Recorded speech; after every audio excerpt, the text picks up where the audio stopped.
everyone. Today we're going to talk about a classic trap that so many people learning Dutch fall into. If you've ever just looked up tiredness in a dictionary, you might be setting yourself up to sound, well, a little bit like a textbook. So let's dive in and make sure you sound completely natural.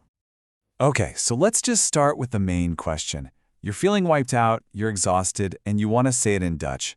You pull out your phone, open up a translator, and type in the English word tiredness. What do you think pops up? You're going to get this word Vermoeidheid. Let's give that a try together. Vermoeidheid. And look, technically, this is 100% the correct Dutch word for the noun tiredness. But this is where things get tricky. And this is the key thing, this is the whole reason we're doing this, in your day-to-day life, you will almost never use this word. I mean, it's correct on paper, but if you say it in a casual conversation, it's just going to sound really strange and formal. So what do people actually say? Well, it's something way simpler. This right here. Ik ben moe. Literally, I am tired. And that's it. That is the natural, normal, everyday way to say you're feeling ready for a nap. So this all comes down to context, right? It's all about knowing the difference between what's formal and what's for everyday chat. Let's break down exactly when you should use each one. And honestly, the line between them is pretty clear. Think of Vermoeidheid as the official formal term. You'd see it written in a medical journal, or maybe a doctor would use it to talk about chronic fatigue. But ik ben moe, that's for, real life. Talking to your friends, your family, pretty much 99% of your conversations.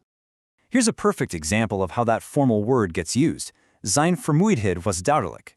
His tiredness was obvious. See how that works? It's not him saying, I'm tired. It's someone else observing his condition of tiredness from a distance. It's about the concept, not the immediate feeling.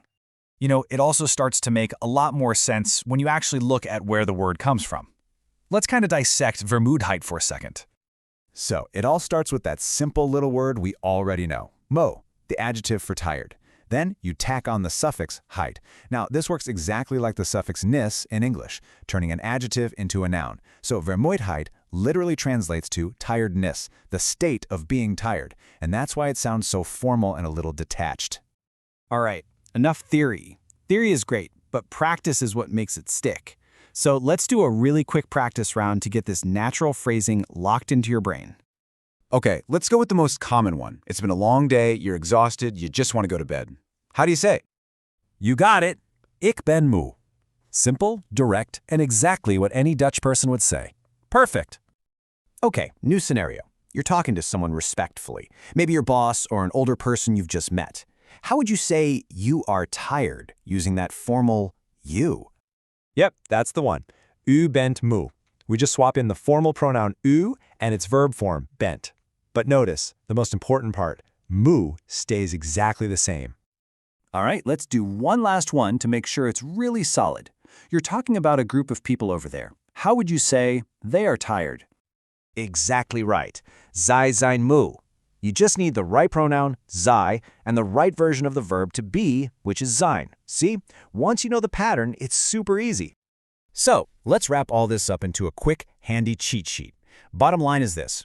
To say you're tired, or someone else is tired, just use the simple adjective moe.